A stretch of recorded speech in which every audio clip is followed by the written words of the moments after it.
welcome to Podcast IRC, conversations with Indigenous scholars to advance understandings and gain new knowledge, hosted by the Indigenous Research Center at Salish Kootenai College.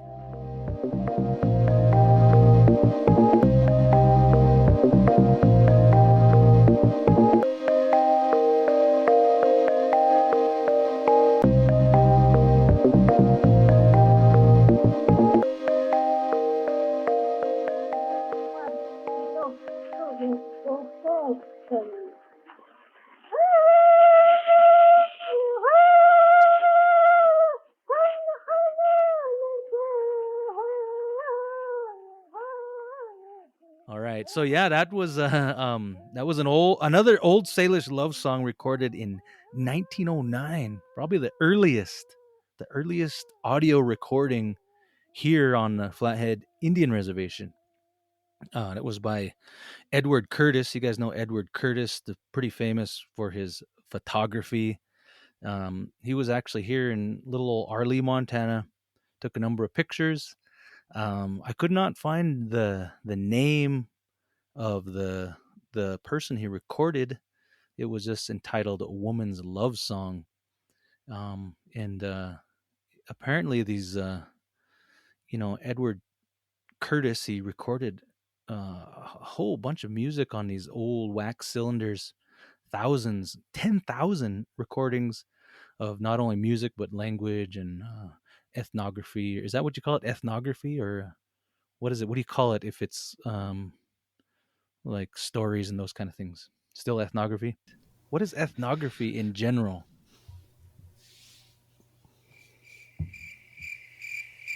Nobody there. Well, oh, here he is. Okay. No, what? No, what? I'm just waiting patiently. Well, ethnography, especially during that time, was a sub social science of cultural anthropology. And really all it was designed was to record vanishing cultures. And so it was mainly done through oral history, right? Just interviewing people, field interview. Right. Mm-hmm. And so Edward Curtis wasn't a trained ethnographer, but he's a underrated ethnographer for sure. Right. How so?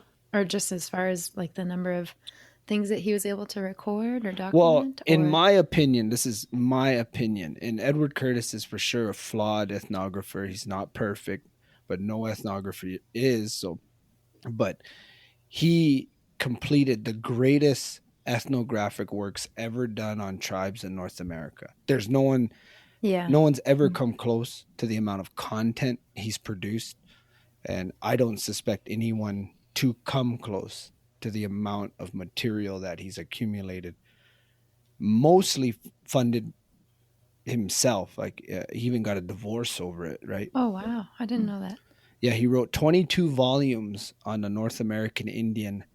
So it's thousands and thousands of pages of field notes and thousands of recordings, all done on wax cylinders. And on top of that, you have the thousands of images he took, and some of which were staged for sure. But I don't think that should discredit anything he's done. You know, I mean, it's unreal the amount of work he's done. Yeah, I looked up a little bit on those wax cylinders. Those things are pretty interesting, and the sound that they produce is so unique. And it's pretty neat that was our first mode of recording songs. That's some pretty ancient history there. No, it's pretty wild, because even if you were to look at reel to reel, right? And reel to reel is what most of us have seen as the oldest form of recording, like in person, right? Like your grandparents might have had a reel to reel player or something. But to even go back further to wax cylinders, my brain sometimes doesn't even really comprehend like what that is, you know? Like how's that even possible?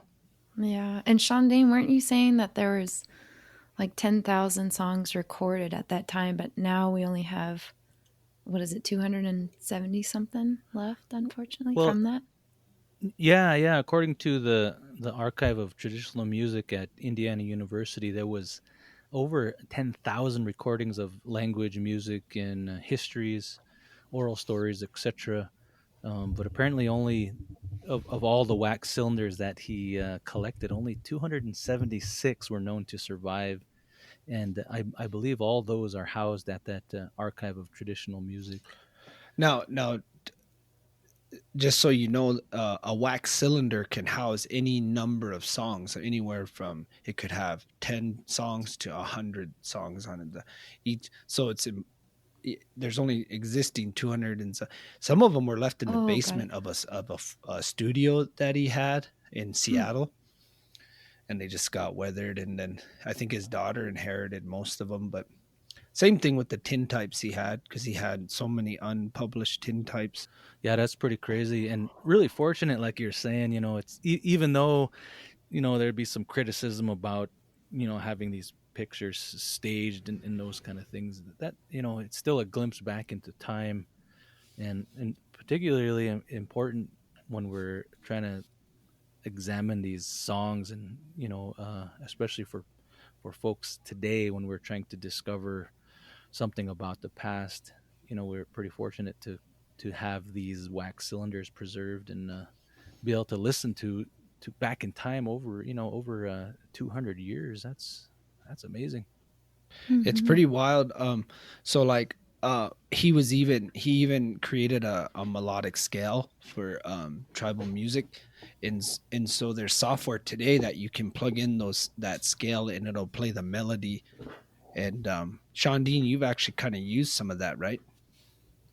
Yeah, I took one of the like the sheet music that he came up with for one of the songs. I don't think that was saved, I believe, and it sounds really odd because it's played to a modern instrument, and it's but if you really listen to it and you're familiar with the common the tones within the song, you can kind of get a feel for what that song was like. So it would be interesting to take that sheet music that he created to songs that are still in existence today, so the melodies are still active, and then play his sheet music back to see how accurate he was. Because I know for a fact I used a lot of his stuff for my thesis. And so the language he was trying to write in the Crow language. So volume 4 is on the Hidatsa and the Crow. So, and he tries, and he's pretty consistent about the format he's used, or the formula he's using for writing language. Right. And there was terms in there that I had never heard, and I would talk to different um, Crow historians, and they didn't understand. But what I did was compared his notes to some interviews that were done in the 70s, and Hmm. these elders then were saying those same terms. So I was able to like figure out what he was saying, and he was accurate. He was. So I Hmm. haven't come across any time where Edward Curtis is writing down language and his translation of it being wrong, or at least being Hmm. far off. I mean, yeah, it could probably be a little more detailed, but Sure. for the most part, it's pretty accurate and it's impressive.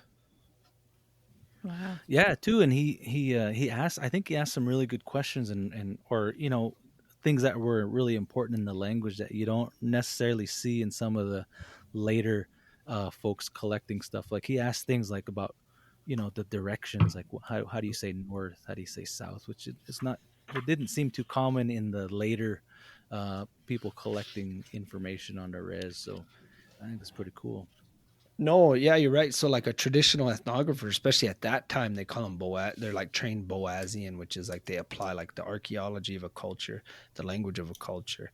They try to apply what's called holistic approach, but it's pretty poor attempt. So Yeah. because he was untrained, he wasn't kind of like indoctrinated with how you're supposed to go about doing ethnography, which is to look for trends, traits, and traditions. So you just look for like the repeating things, right? Where he Right. was kind of more interested in like what most scholars would deem as like the minutia, right? Like these kind of like Yeah. odd questions. Like, so one of the things that fascinated me about Edward Curtis, in his writings on the Crow, and you could see it in his writings on the Blackfeet too, right? Was Yeah. there was a lot of talk among other like White and Tate and Boaz, who are all out here actually. So they were overlapping with Curtis, and there was a lot of talk about tribal people kind of being like without religion. All right, that their culture was without. It was more of a adherence to the environment or something. But Yeah. Curtis actually says something pretty cool, and he said this notion, something to the effect like this notion of the American Indian being without religion is false. In fact, every movement is done by divine prompting. Wow. Yeah. So he was one of the few guys during that time to acknowledge like this deep connection of spirituality within a culture that was deemed savage, right? Because during that time, anthropology was kind of seen in 4 stages, and like barbarianism is one of those stages, right, into civilization. So ethnographers or anthropologists believe that tribes were stuck in this stage, or like kind of like a snapshot in history, right, in that evolution of the culture, where Edward Curtis, because he wasn't indoctrinated, at least that's what I believe, Yeah. he didn't really subscribe to all that, and probably he was ignorant to it all. Like he didn't know, he just was writing what he saw. Right.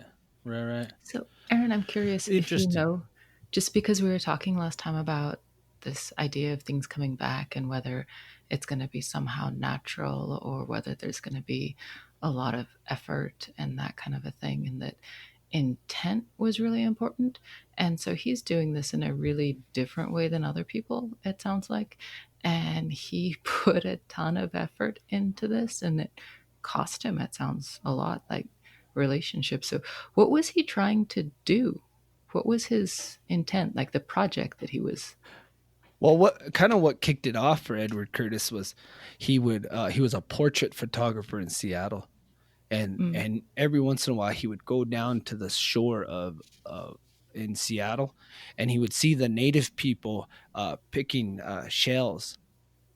And he kind of befriended this older lady, and he called her Princess something. I can't remember everything, but he was fascinated by her, and and from what I gather, he was looking at these traditional tribal people trying to live tribally while development was happening, because to the right or to the left or whatever, to the west is the ocean, and they're sitting on the beach, and to the east 200 yards or a quarter of a mile or whatever it was is this sprawling city. So I think he was kind of fascinated by this idea that there was still remnants of these people, and then it just kind of grew from there, and then it became almost an obsession. Well, no, it was an obsession, because he ends up moving to the Southwest and getting really close to like the Hopis, and he really wants to be part of this thing called the Snake Dance Society, I think, and that's one of the first films he did, was a reenactment of the snake dance in Akiba. So he has films too. So he had some film, of course, his photography, his wax cylinders, and his field notes are like unreal. When we all Cool, gather man. again in person after this coronavirus thing, I think we should do a colloquium on this topic. That'd be really neat to reference some of his old works and bring that to light. That'd be so neat for us to do. It's funny because I'm a student of Native American studies, right? Like a lot of my academic training is NAS, as is most of you, I think. So, and in those courses, they kind of dog Curtis a lot. Like you kind of get. There's even this thing called the Edward Curtis effect, or the Curtis effect, which is like taking snapshots in time, and then that's what becomes the known image of Native people. So it's like, and they use Edward Curtis's photos as that. But as I kind of grew to think on my own, I realized like I feel like he did more good than any harm to Native people, but it's how you use his material, right? Right. There was some stage stuff. His biggest criticism is that whale hunting video he did, Yeah. which it was with that a was all tribe that didn't. staged, ain't it? Yeah, it was all staged, and it was with with a tribe that didn't even hunt whales. Oh, Oh no. Oh no. But and I know don't fall overboard. it's bad. It's horrible. But Yeah. in his defense, which I know I'm gonna sound like Indians hear me talk like this, they string me up. But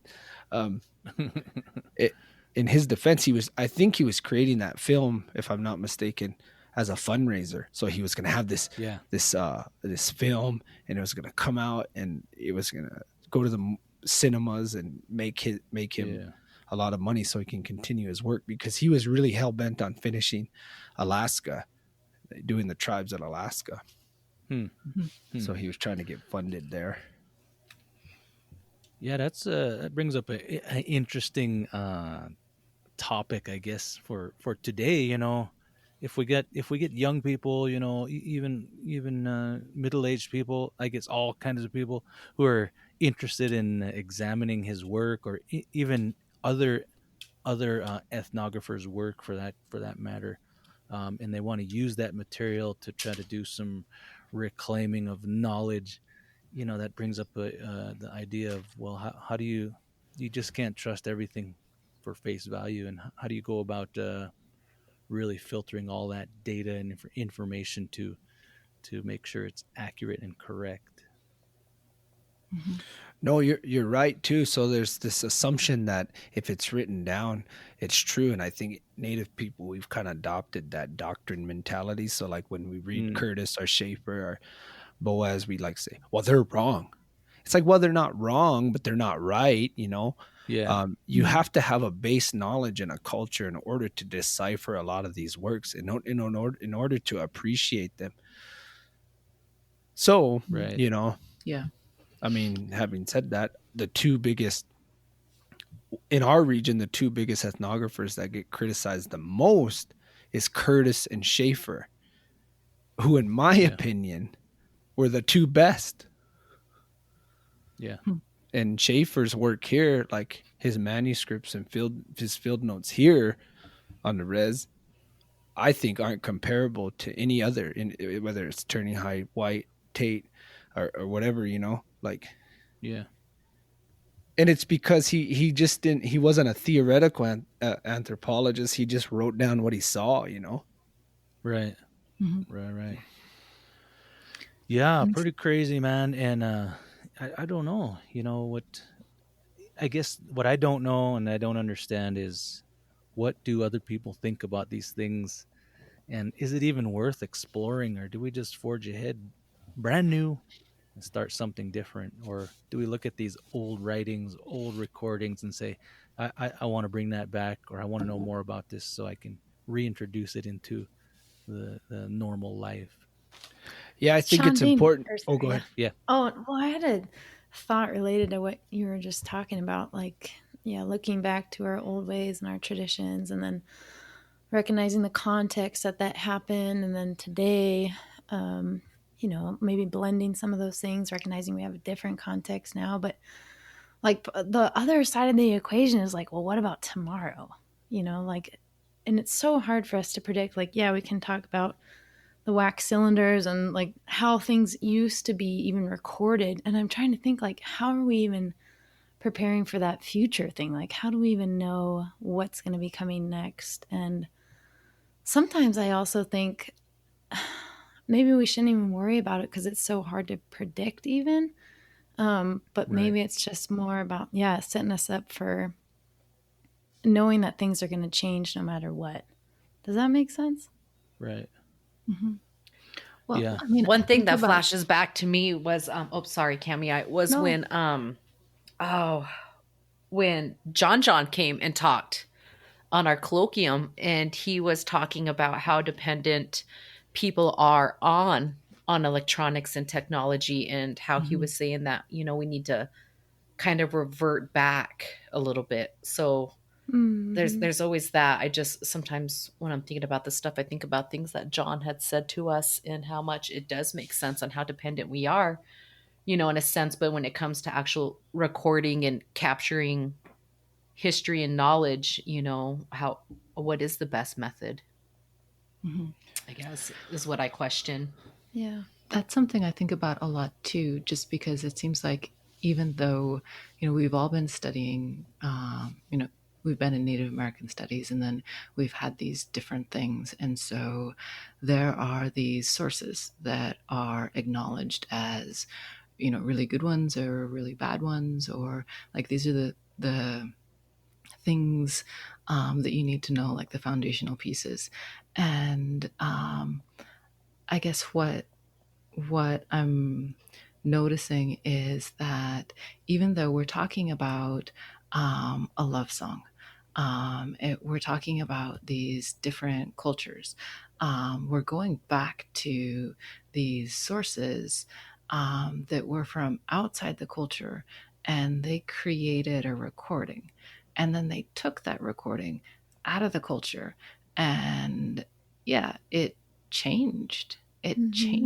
And so I do think it's important to, like Aaron saying that, hey, it's written down, so whether it's true or false, I don't know if that's really so important, but thinking about, not to say that what you said, Aaron, wasn't important, but whether it's like totally true or totally false, it's just how do we think about this, and what do we do with this little piece of information that was recorded and has changed? How do we look at the culture that remains?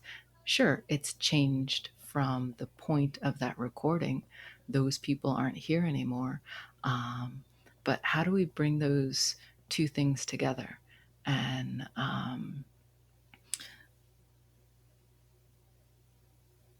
how do we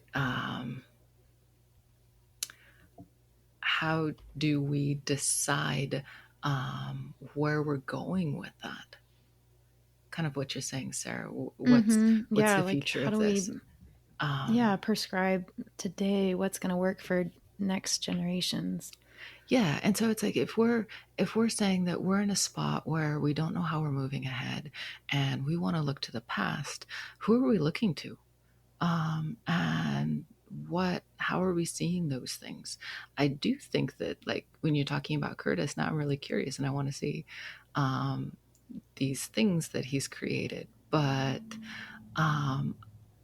that wouldn't necessarily be my only source.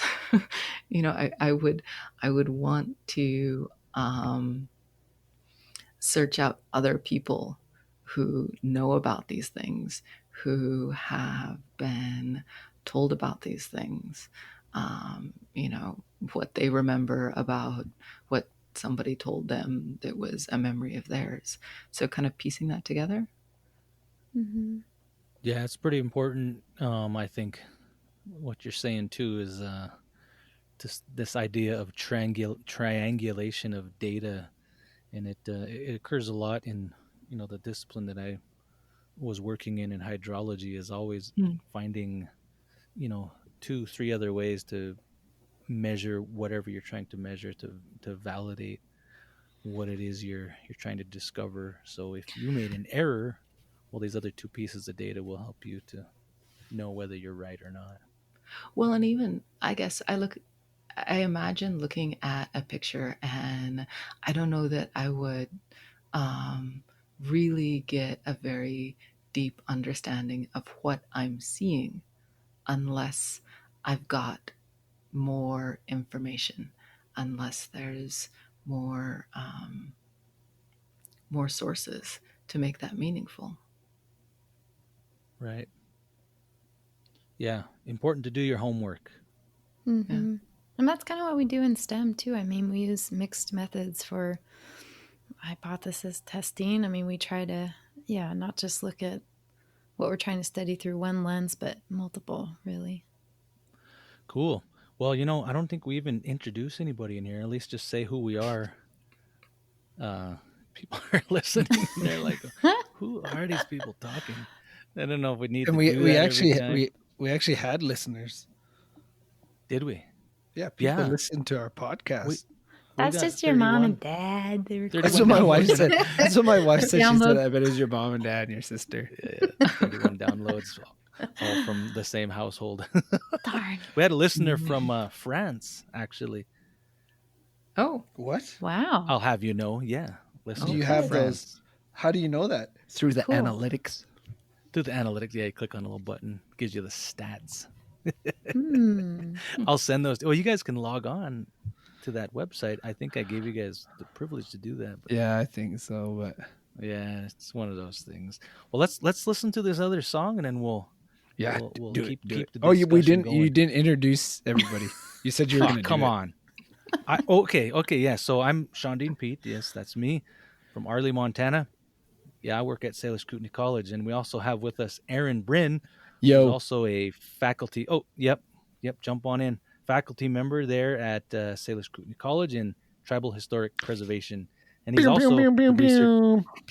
Yes, the Excellent research solitaire coordinator. player. We hear. Oh, excellent solitaire. Both PC and Mac solitaire. yes. Yes, the bouncing cards, very familiar. Hey, did you do Minesweeper? Are you pro Minesweeper? No, man, I'm old school tradish. What?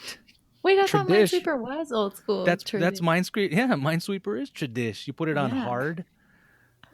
No, No, Settings? dude, no. He don't know. He don't man. know. Minesweeper. He don't know Minesweeper Minesweeper. was born on the computer. Solitaire was born tangibly, man. It's Oh. organic. Wow. You did time and county. I can tell.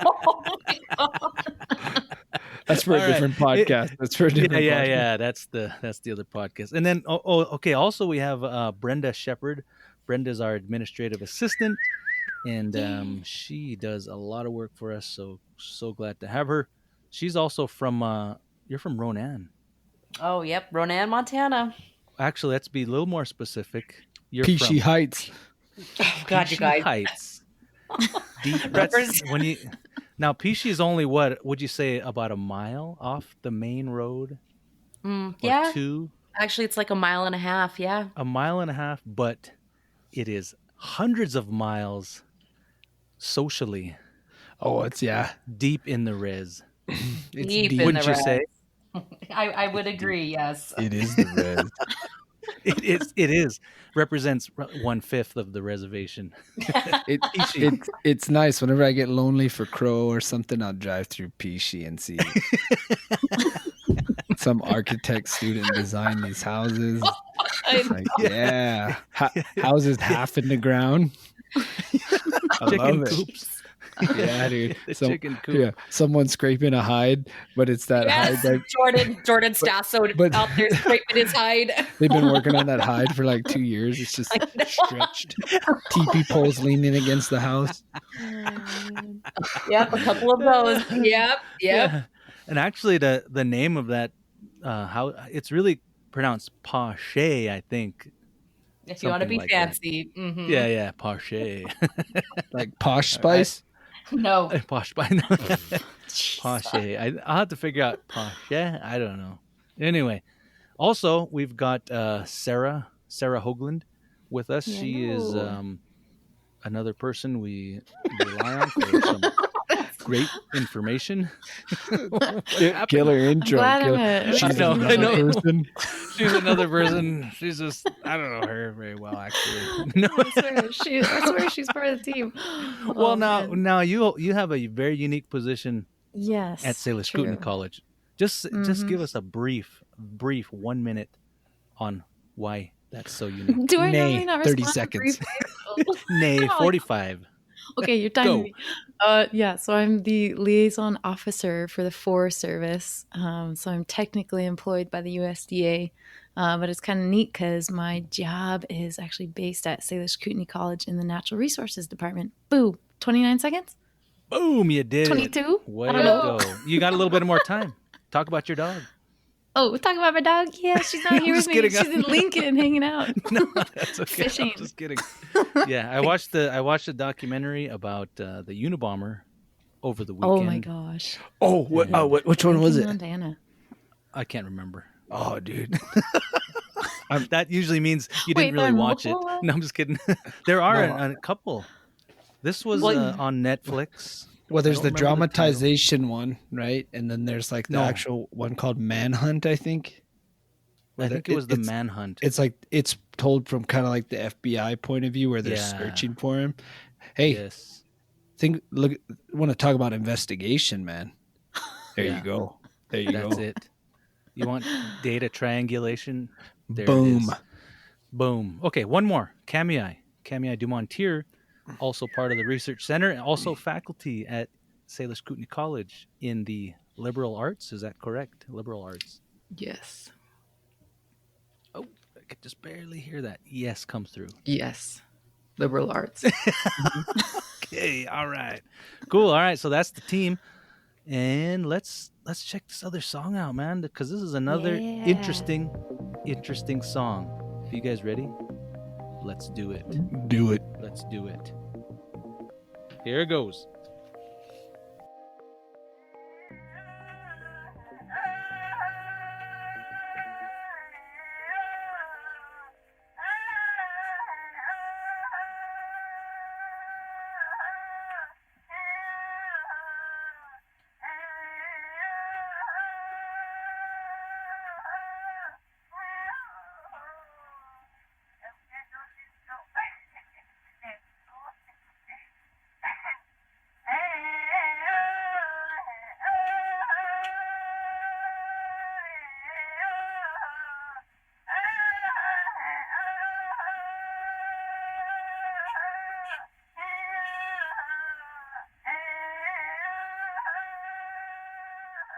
Cool.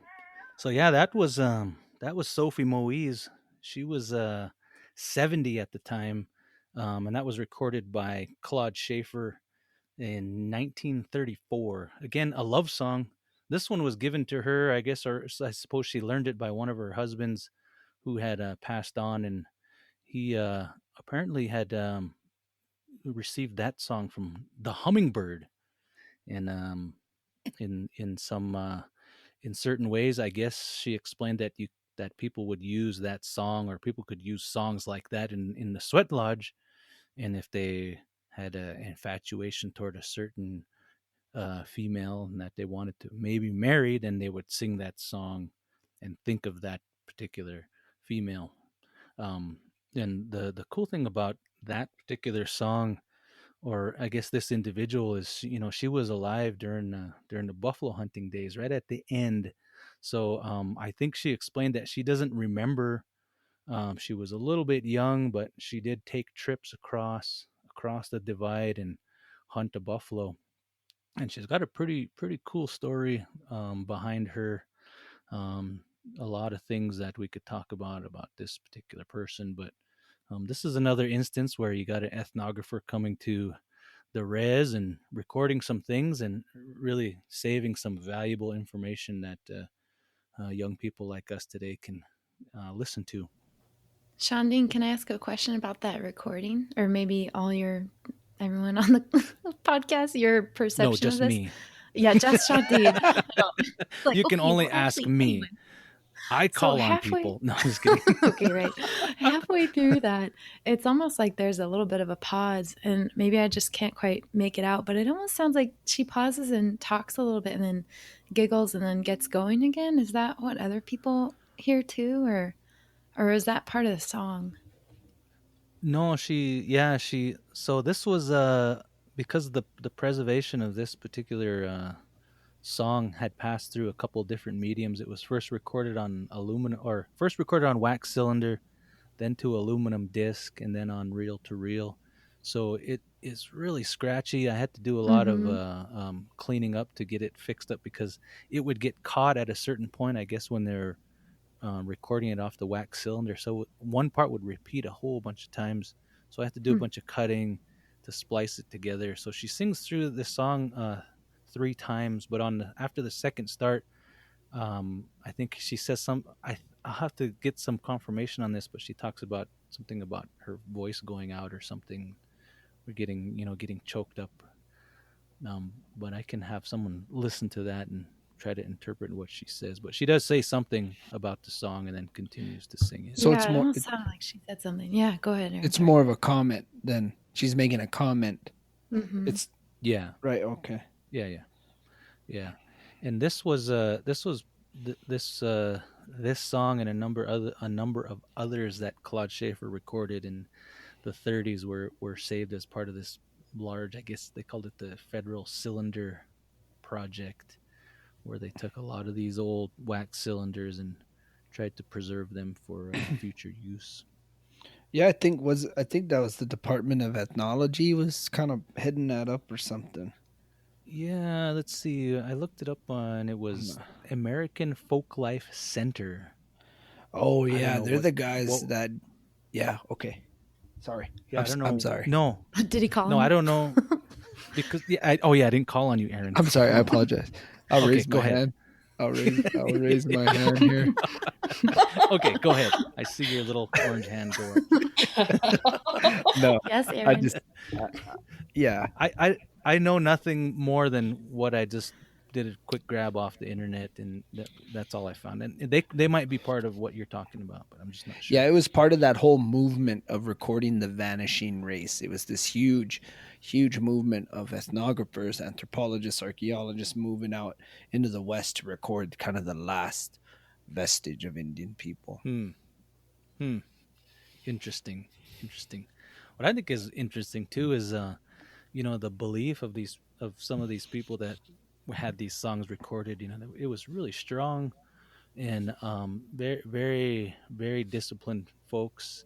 And they believed in the power of these songs. And I always wonder, why were they so open to record them? I don't think they Mm-hmm. didn't understand, but I always often wonder if are they compromising the integrity or power of that song, but they're doing it knowingly? I don't know.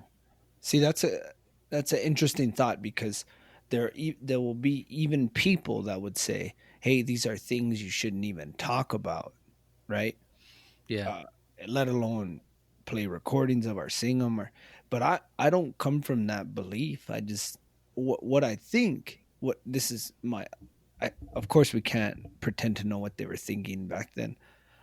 But when you're a part of a society or a belief system that is alive and is active, you have a level of comfort with it to where like you can even joke about stuff yeah, and it's not so somber. And you find that with like when you are involved in certain ceremonies and with people that like they're raised in it, right? And you're going on generations of people participate. There's a level of like it almost seems informal. Mm-hmm. A yeah, lot of socializing, Yeah. a lot of visiting, a lot of teasing, to where the outsider might come in and say those guys aren't taking it serious. So if you have this lady who knows everything. Sophie, I'm assuming Sophie's gonna know. Like she knows, right. So Yeah, she doesn't see anything wrong with it because of that familiarity with that comfort level that right. you know. And that's why Yeah, I asked about that middle section, because it almost sounded so natural for her to be in that place recording that song that she pauses for a second, makes a comment, and then picks right back up. And I know you said it's hard to decipher what she said there, but that's the take I got when I listened to that it was, yeah, she was so comfortable with recording that song that she paused midway and giggled a little bit and then kept going, yeah, the Not tone. like Yeah, at all. her tone. Yeah, that too. Mm-hmm. Yeah, very relaxed and natural. Yeah. Well, and here's something to maybe think about, and you can just tell me to stop talking whenever. But a lot of times these songs are accompanied by an object, like something physical, right? A physical Right. object that's held with you, or it's kept in the home, or whatever, right? And they work together, right? Yeah. If let's just pretend they said, "Hey, can you tell us about your love medicine or your," and she might separate those two things, right? and she'll say, "Oh, I'll sing you this song and I'll tell you about this object," but she didn't bring the object or something. And a lot of times I feel like that's like it's kind of like taking the bolt out of a rifle, you know, like here's my rifle. You can play with the rifle and ain't look got no at power though. it's because they're not working together. Because this is a big topic, even in like museums, is the handling of sacred objects and song. Yeah. Song is kind of this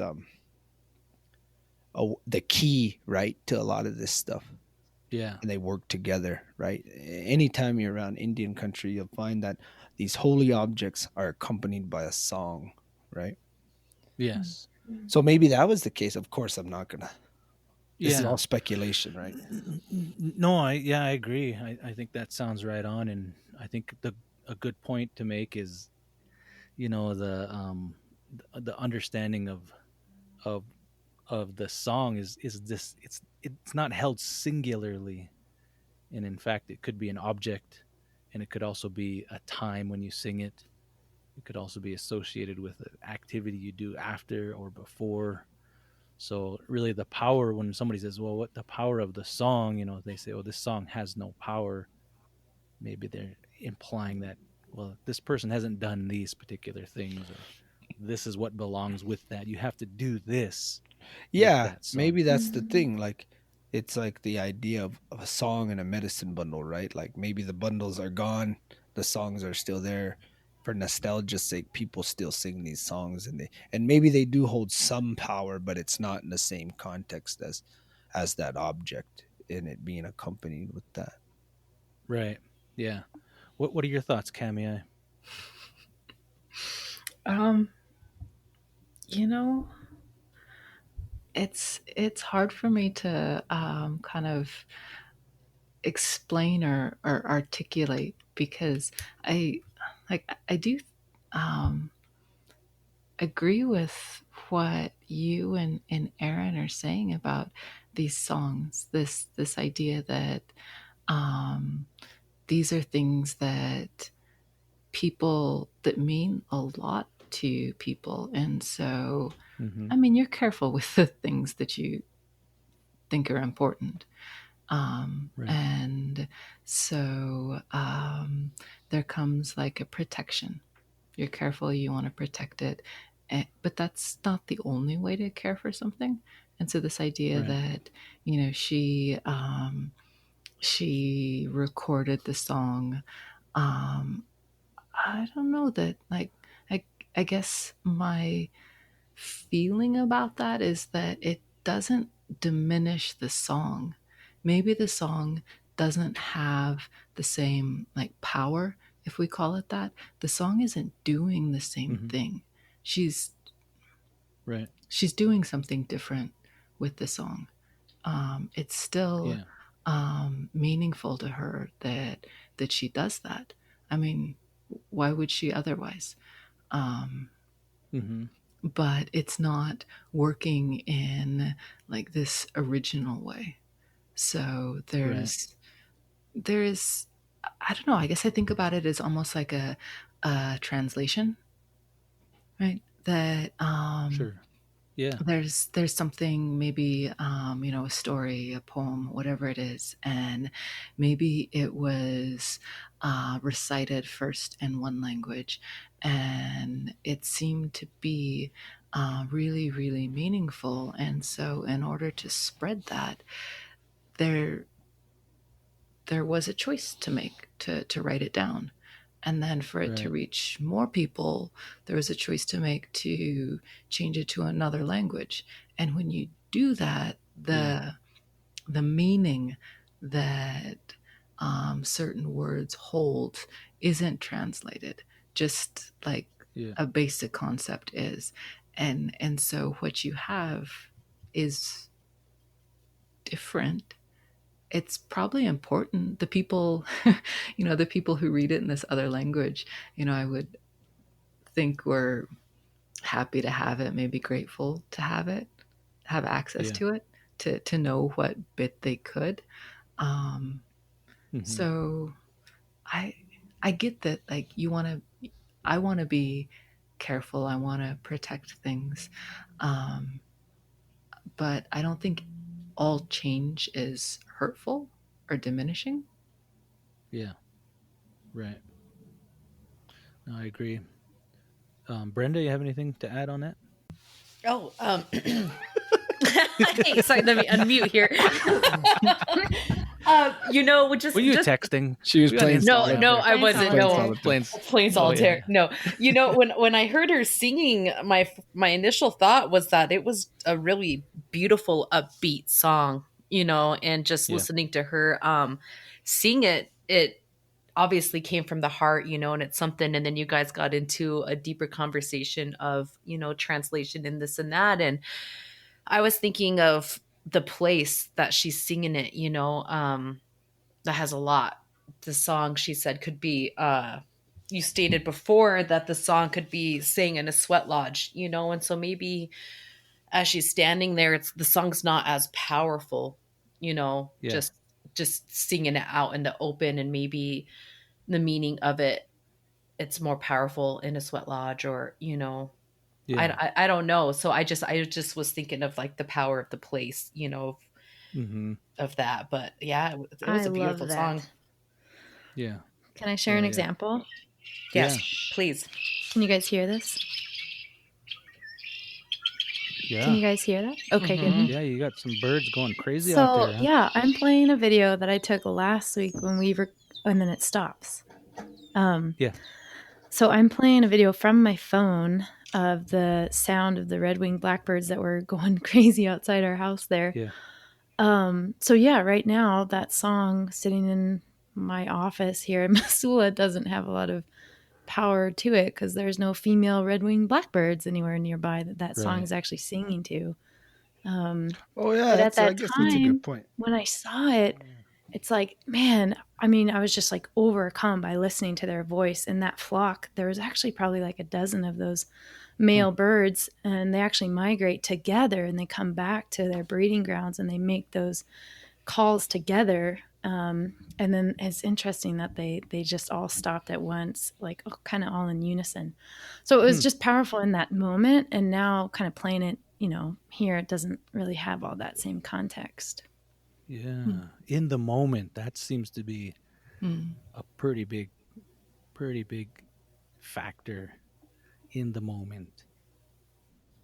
So that's it makes me wonder then, our ultimate goal here is really we're trying to develop this research methodology, and we're trying to make the foundation be these really important and key parts of the worldview that we share, that overlaps. So how do we capture that moment or that power that comes with anything? How do we capture that in this idea of the development of a research methodology, or do we even need to? Any thoughts? Go. Do we have to raise our hands? It's like, you killed the mood, bro. We're talking about songs and you brought up this. No, it's like, That's a tough question cool. to answer. Yeah. Nah, research methodology. Maybe. Maybe ask the question again. Try to. Oh yeah. I got way too wordy in it. Yeah, you get a bit wordy. Yeah. How do you postulate the formula of You're like a second Pentecostal derivative? preacher. Third. You're like a According to Pentecostal my preacher, a little wordy. How do we do the backflip on the research methodology? Using the power of the song. What the heck? That's the preacher, man. We're in the weeds. We are. Okay. Yeah. So, song. The song. This is what I'm hearing. The song is important in the context in which it's used. Yes, agreed. Of course. Yeah. Yeah. Of course. We can't. Who wants to argue? Nobody. In situ.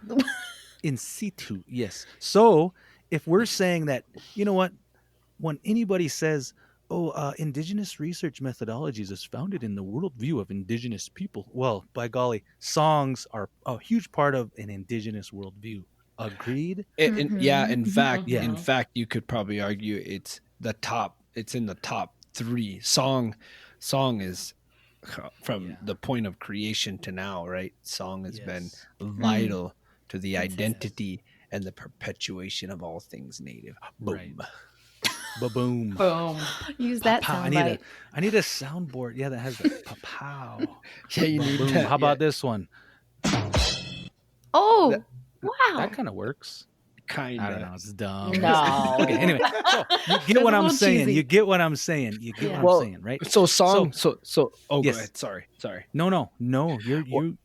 You It go. just sparked the thought that song accompanies all things indigenous. So why wouldn't song be infiltrated in research, right? And that's one thing that a lot of indigenous scholars, they touch on song, but it never is paramount in the song. It's never paramount in the research. I recently read a dissertation on the war dance, and it's a good paper. Like, you can't argue with it. It's good, but there's no real mention of how the role song plays in the war dance. It's all about the dance and kind of the accoutrements or whatever, and like the Yeah, what is it? Accoutrements. accoutrement, Love this. the paraphernalia, There you go, the paraphernalia. the paraphernalia of the Native American. Stuck in He the dances with his cool stick. accoutrements. His accoutrements. Yeah. So keep going. But the song, it was never a thing. And even like this dissertation I read on the Crow Tobacco Society, it's like 400 pages on the Crow Tobacco Society, and the last 30 pages are dedicated to like translation of song. But it's not in the text, it's all appendices. So it's like, but that's not I'll give you an example. Right. In 2013, I was visiting this guy at Plenty State Park, and I was asking him about a man named Four Dances. There's a place in Billings called the Four Dances Recreation Area. Anishishoba is his Crow name. And so I asked the guy, I said, hey, what do you know about him? And the first thing he said, he's like, oh, these were his songs. And he sings these 4 songs, and then he says, these songs come from this. And he talks about a time this man fasted. So the guy could have picked any number of ways to start the conversation, but what came to him first was the songs. Yeah. And this happens. This has happened to me several times. Right? Yeah. Well, even you and I, Shandin, we talk about the Grass Dance Society. The first thing we talk about is the songs, and we'll say like, well, what do you guys use this song for? And then you hum the song, or what is this song for? So, but it's weird how when it comes to research and we talk all indigenous about this stuff, and we don't even bring up songs at all. Like, we don't even talk about it. Yeah. I think what's weird about it, well, not what's weird, but I can't imagine from the research I've done in academics how song comes into that. Yeah, Like, I what was am I thinking going to the do? same thing. Sing over my dissertation? It Right. sounds stupid. Yeah, It sounds do it. stupid, but that Yeah. doesn't But mean even- it doesn't have a place. Maybe the way of doing it is not like, I'm going to sing a song now, Yeah. Prior to my defense, PowerPoint. can we have everybody presentation. rise And you gotta sing change the flag song? change your voice, and just like, Tupiat showed me this song. Oh my God. Yeah. No, that's corny. No, but That is off the wall. maybe when you mention a topic, you'll say this particular thing was accompanied by a song. The song was last known by this individual and is sung during this time. And you might just move on. But it's the idea that you're mentioning that's an important part of the subject matter. Right. Was you going to say something, Sarah? Oh, well, yeah, but I was thinking, so Aaron, are you saying that the song has to be correlated with what you're sort of talking about at that time? Because I was almost thinking, what if song was just more, I don't know. I'm trying to piece how this would really look like. Well, be careful, because we can really get into some cheese if we're not careful. And Some cheddar. oh man, we're heading towards the Yeah. cheddar. Yeah, that's a good This point. is, No, I guess- this is where it gets dangerous. Not dangerous, but you Yeah. don't want to judge people for what they've done, and but yeah, but you also want to be authentic too, right? That's what I was gonna say. Mhm. Yeah, but how can you do that when there is nothing authentic in academics regarding I know it's tough. songs? It's tough. Mhm. Well, even approaches to research, right? It's Right. so sterile and it's so like lifeless Yeah. that when you do present some work that has some narrative to it and has like humanity in it, it's deemed non-scientific, or it's Right. deemed unacceptable, and it's too it's the humanities, Yeah. and it's like Unacceptable to standard academics. to standard academics. Yeah. But like for example, narrative speak is the best way to get a point across. And if your scientific paper is trying to present an idea, why not speak in narrative speak, right? Heck yeah. I mean, why Yeah. not? I'm not going to argue with you. You're right. And now I'm just like, oh, Might not I'm be asked to sorry. come back next I'm year. sorry. I'm talking too Yeah. Who's much. preaching now? I'll stop Okay. talking now. So, any thoughts on that, Kamiah? Yeah, I suppose. I mean, just because, like, you guys are talking about writing dissertations, and Right. that's not something that I've done, but that whole academic writing, I mean, that's what I spend a lot of time thinking about and teaching people how to do. And I guess it's just like, when we're looking at the research, it seems to me, and again, coming from the humanities, so a different kind of research, it's just like, okay, what do you want to find out? What does that mean? How do you know? And so then, who are you interested in? in knowing about this and sharing this with. And so then, how and what do you need to say or write to make them understand it the way you do? I mean, this is really basic kind of, like, when it comes to studying writing and rhetoric. And so I get that if you try and like write narratively, a scientist would say, well, that's different.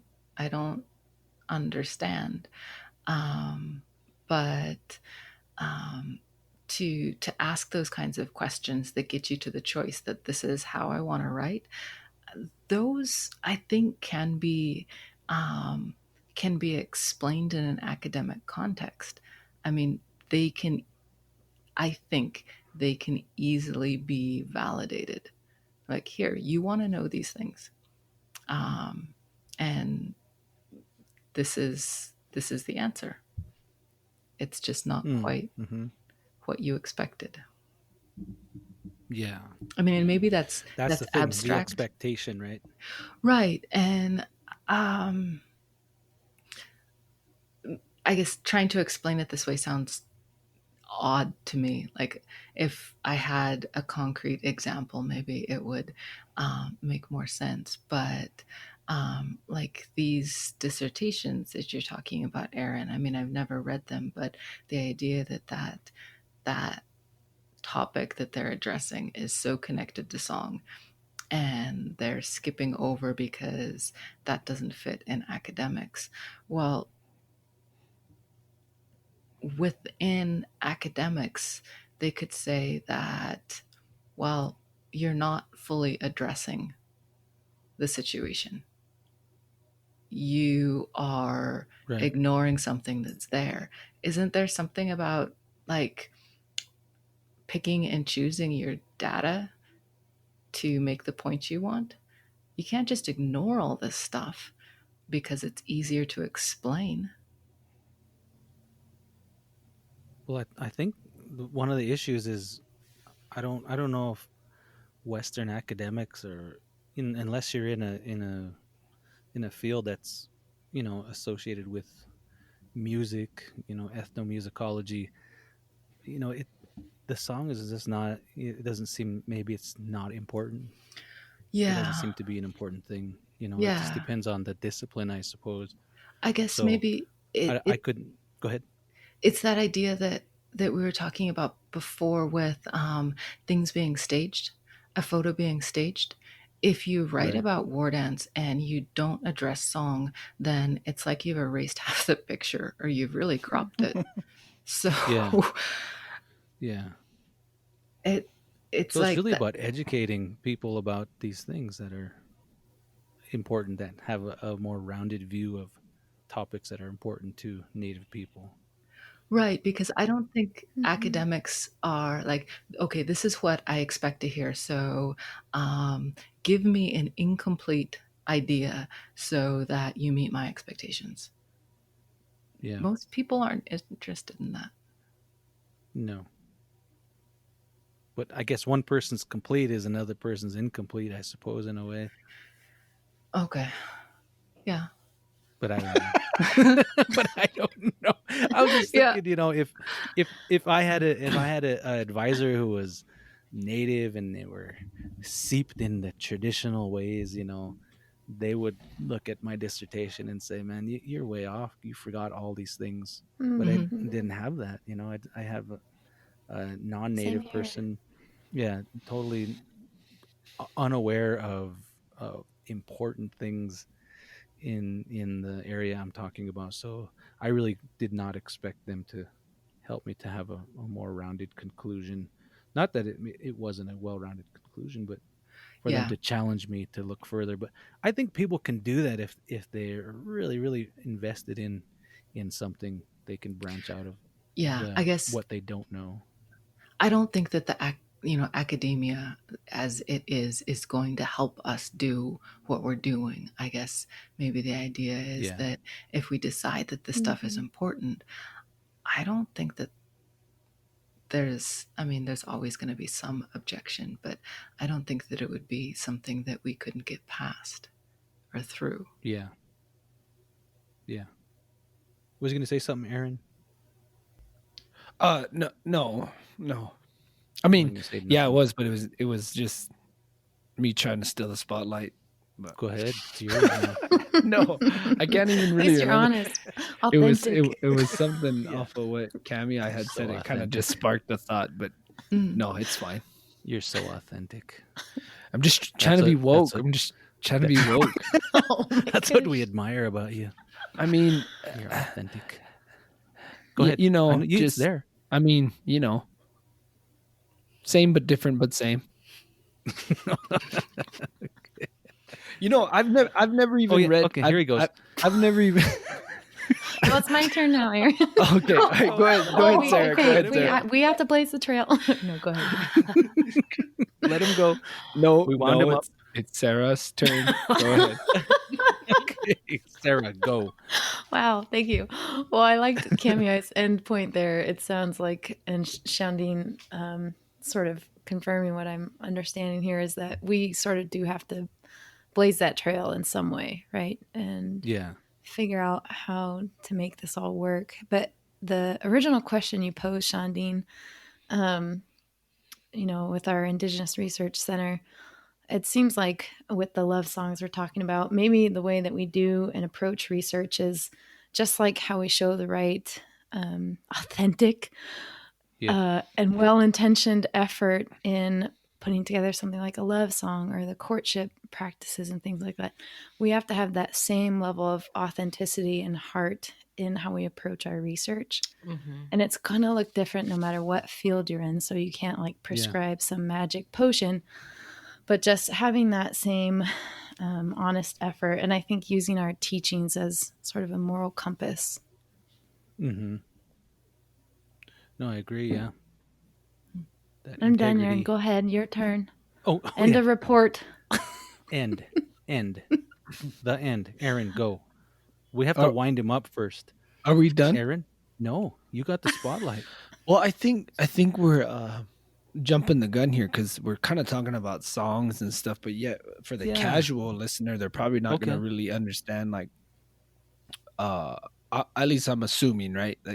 Let's not assume everyone knows what we're talking about and how songs are even composed. how the song structure, things like that. So it's just, I mean, I get like if you're gonna start talking about songs in academics, maybe that's what people fear is like, man, if I'm gonna try to address this issue or try to bring this topic up within my paper, Yeah. I got to bring up all this other stuff because most people don't know song structure. Most people Right. don't, you know, even if we say 50% of Native America listens to powwow music, which I think is being overly generous, Yeah. powwow music is still not, you know, that's the Justin Bieber of all this stuff, you know. And Yeah. Yeah. Yeah. Spice it- pop, or what was the reference you made? Spice pop. Oh, yeah. yeah, sport, Posh. posh spice. Posh Um, spice. So these songs, My so God. what we're talking about is like deep, like rooted songs that are typically seen as privileged information, right? Right. Mhm. That are outside of like your standard kind of like intertribal or grass dance tune or whatever, Right. you know. And so even within that, we're talking about a small portion of Native America that still adheres to song structure and song, Yeah. the importance of song. So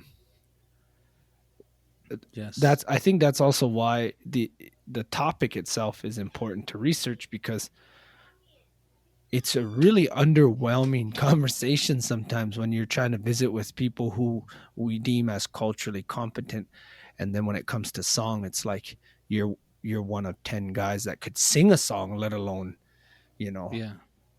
handpick. And I was thinking about this actually yesterday. It was weird, like all the guys I learned how to sing from, these kind of older dudes, they're all gone. And then I was thinking, okay, well, who are these guys you can say, hey, what is the capturing song for the grass dance ceremony, or like the the um the ending song, the quitting song for the grass dance ceremony? Yeah. And who would know that, right? Right. And I'm not even talking about one tribe. I'm talking, there's, you know, dozens of tribes that practice this dance. So then I was thinking, man, maybe I only know like 3 people that probably could sing them. Like just say, hey, what's the song? And then they'll sing it. Yeah. Right. Yeah. So maybe we're jumping the gun is what I'm getting at by talking about how do you infuse, or I'm jumping the gun.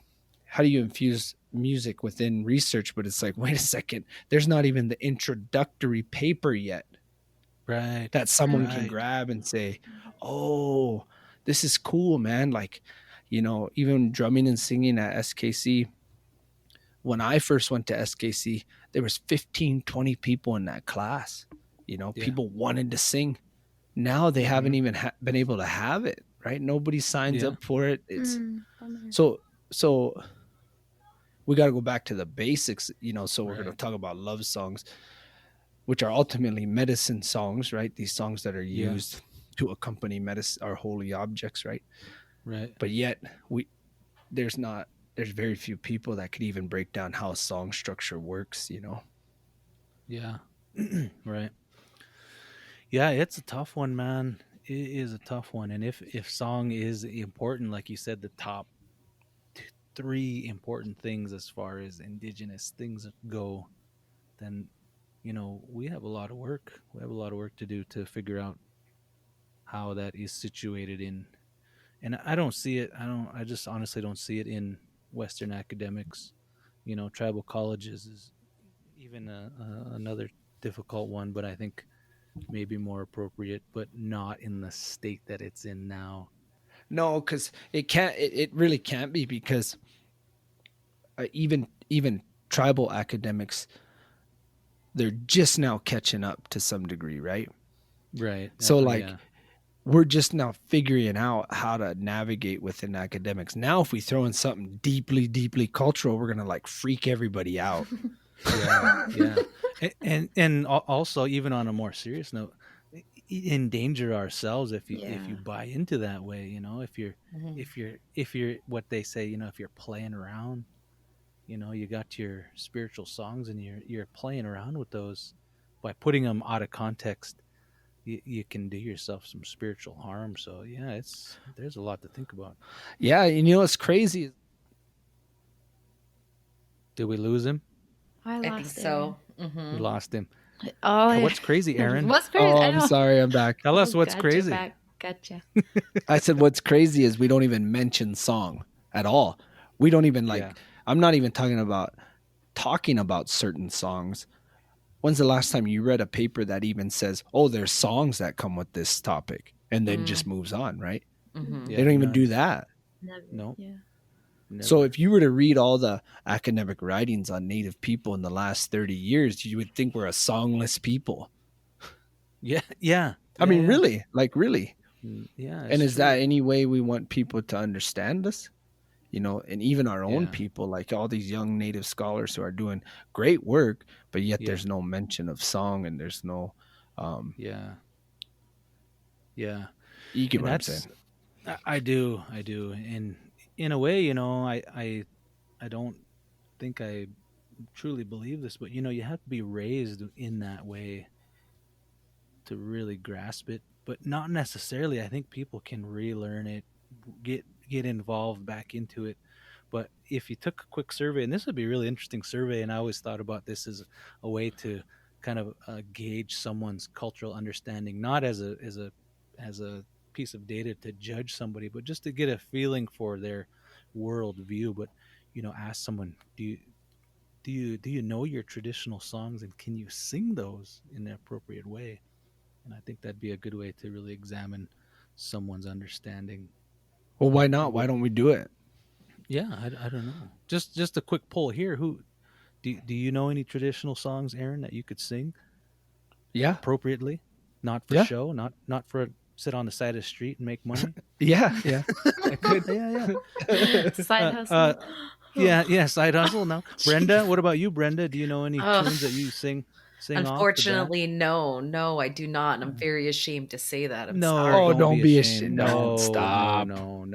Stop. You're right, that. that's You know, but my concept of it though is that I know that there is a song and there's a rite of passage to that song, and Yeah. there's songs for all sorts of ceremonies and rituals and events. But no, unfortunately, I do not know Yeah. any. I'm sorry. No, that's not to be sorry. It's where we're at, and everybody's there, and we can't use knowledge as a tool to shame people. I think that's really important. So being honest about it, that's admirable, more admirable than the person that would lie and say, "Oh yeah, I know a few," and not really know. So Are you talking about me? what? Yeah. Well, yeah, that was a little jab at Aaron. Oh, We're gonna put him to the test on the next podcast. He's gonna do the song intro. No, I'm just kidding. Kamiah, what about you? I mean, what is your? So I Where guess are you at? Yeah, where I'm at, familiarity. I mean, I've been around songs all my life, still am. Yeah. But I personally don't sing. Yeah. See, so we're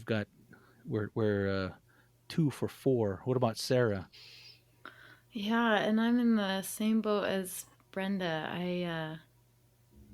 I don't know any songs, and I couldn't sing any for you, which one, it makes me sad, but so I grew up off my reservation, and so did my mother, but my mom's mom passed away when she was 42 years old. So there was pretty limited opportunity, and our last extended family member who lived on the reservation just passed away, and so our my family line and that history is kind of hard to I guess reconnect with. And so if anything, it's actually it's a really sad subject to think about, but I don't think that limits the chance to still build those bridges, I guess. I would say, Serra, like that, your story, Brenda's story, Kamiah, even me, because I would consider myself like a secondary learner. Mm-hmm. I was exposed to it, probably like Kamiah, right? Exposed to stuff, but didn't make active steps to sing until I was in my late teens. But your story, Serra, is probably more common than that of Shandin's. Right. Someone around Indian music their whole life. So really the audience were trying to infect Yeah, infection. is Uh-oh. that audience, right? Is those people who say, like, they know they're native, they know that these are the things that need to be learned and all that, but maybe don't have that avenue and that approach. So maybe academics is a way for them to learn. So in that sense, it's like, man, who are we to limit what goes into academics, because who's our audience, you know? Yeah. Right. That's really important. That's important, and that's guiding. I mean, that's what kind of guides me is I would hate to have something that I didn't know and feel bad about it and not have any opportunity to ever learn it, or to be cut off, or to be shamed and to be told, "Oh, you don't know that, you don't belong." Uh, and I think we've all had those particular instances. Maybe not with singing or anything, but in some way we've been given the shaft, as you Oh would yeah. say. Yeah, and it don't feel good, and you feel bad, and I would hate to be that person to give anybody the shaft or to make somebody feel bad. So I feel open about things, and I think we but how do we insert it in appropriately without, number one, endangering our own selves Mm-hmm. in a spiritual way, number two, keeping it authentic, and with that also involves putting it in the right context, it being done in the correct and appropriate ways. I think the huge challenge. I think it's pretty simple. In fact, it just requires time and commitment to go back to those places. And Right. I mean, I mean, don't get me wrong, I love my job and stuff, but it would be awesome if I could just pick up my stuff and go back Yeah. to Laguna and be there. And I mean, Yeah. I love SKC, I love my position here, but it's hard to say, like, if things like that are like, yeah, make it possible. Yeah. Well, the benefits would be like unreal, you know. Yeah. Mm-hmm. Yeah. But But it's it's just not always that easy. it's not that easy, because No. it's like Sarah, I'm in the same position. It's like, I'm not from here, Yeah. but I know, man, it'd be like a dream for me to just go back. Mm-hmm. But But it's not that easy. And I don't know why. I mean, yeah, They I won't don't let know you why. bring your Cheetos back there, huh? no. No, I know why it's not that easy. But I'm not going to tell you.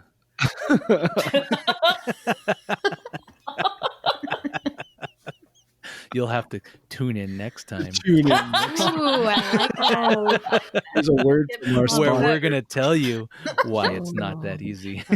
Better show up. Yeah. Oh Do you have gosh. do you have any topic ideas for next week? I not right off the bat, but I think after this conversation, we can craft something related to this challenge. I don't know, unless we've beat it enough and we should move on to something else. I don't know. Well, I don't even know if we really talked about it, honestly. No, we got so much. We played 2 songs, love songs. We didn't even talk about exactly what those are, but that's all right. Yeah, But I there's do. more. There's way more to it. Go ahead. Yeah, I do think it's important to address this idea of medicine, right, and how these things are, and because of tribal people's commitment to today to Christendom, right, Yeah. it's always seen as bad, but I think it's important that people need to understand that the way tribal people believe is that the Creator gives us these advantages in life by giving us the tools to access certain powers in the environment, right? And that's Yeah. usually done through fasting or certain ceremonies, and even the purchasing of spiritual power or the gifting of it from another person. Yeah. And anything that's seen as success in life, whether it's war exploits, hunting, not being alone. Because I will say, if there's a thing that was ever made that shouldn't be alone, it's an Indian man. You know, Yeah. I mean, that's a dangerous thing. There's some truth to that, and you can see it historically. You see it historically with that that was always sought after was a wife, a partner. So Yeah. if there's medicine to accompany someone in war, to accompany someone in hunting, to accompany someone in ceremonial life, why wouldn't there be medicine to accompany someone in seeking a partner? Yeah. And why is that seen as bad? Yeah. Because if you equate it to American society, you'll say like, they'll say get established before you find a wife. Right. Well, in essence, that's what tribal people did when they'd say, don't be trying to get a wife until you get some mojo, Yeah. You know what I mean? It's like, get yourself a job. Well, those are all advantages of finding a partner, right? Right. It's the same idea. Mm-hmm. It's not divine, though. You know what I mean? It's not divinely prompted, as Edward Curtis said. Yeah. Yeah. That's the thing. That's the thing. Where does that, as you say, that divinity, where does that come in today? It's here. It's here. It's in small pockets around Nerez and along in other communities, but it's not in academics, and I don't know if it belongs here. Yeah. For sure. And I don't know if we're the people to decide that. No, definitely not. So I found the quote. Found the Edward quote. Let me read the quote. Edward Curtis quote. Let me read it. We're going to end on a quote. But first of all, wait. First, I'm going to end the show. Okay, you're not. No, I'm just kidding. Let's make sure everybody has had a chance to say any last things. Brenda, anything you had on your mind that you didn't get to say?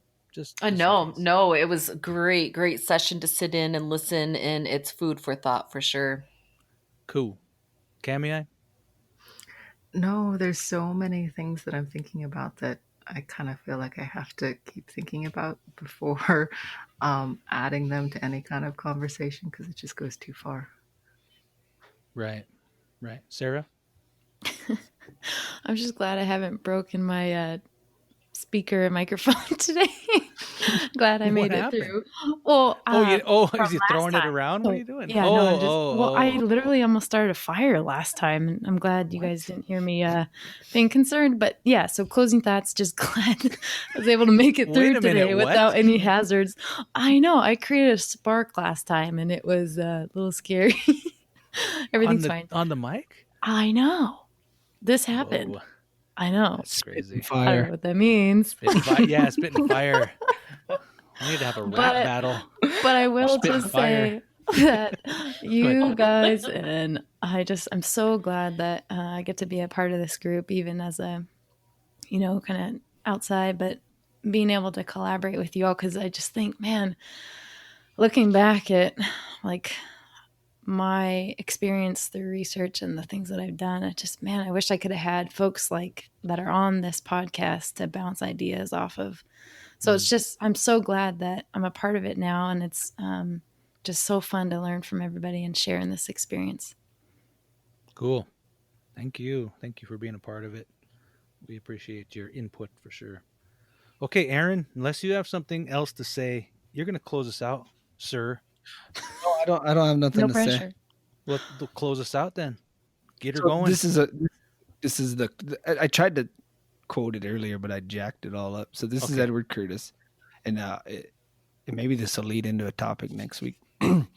It says, there seems to be a notion that the Indian is without religion. Rather than being without a religion, every act of his life is in accordance to divine prompting. Boom. Thanks for saying that, Aaron, and sharing that. Yeah, you're welcome, man. Thank Edward Curtis. Thanks, Edward. Thanks, Eddie. Yes. Oh, Eddie. Quite the guy. Ambitious guy. Shut her down. Outro's coming in.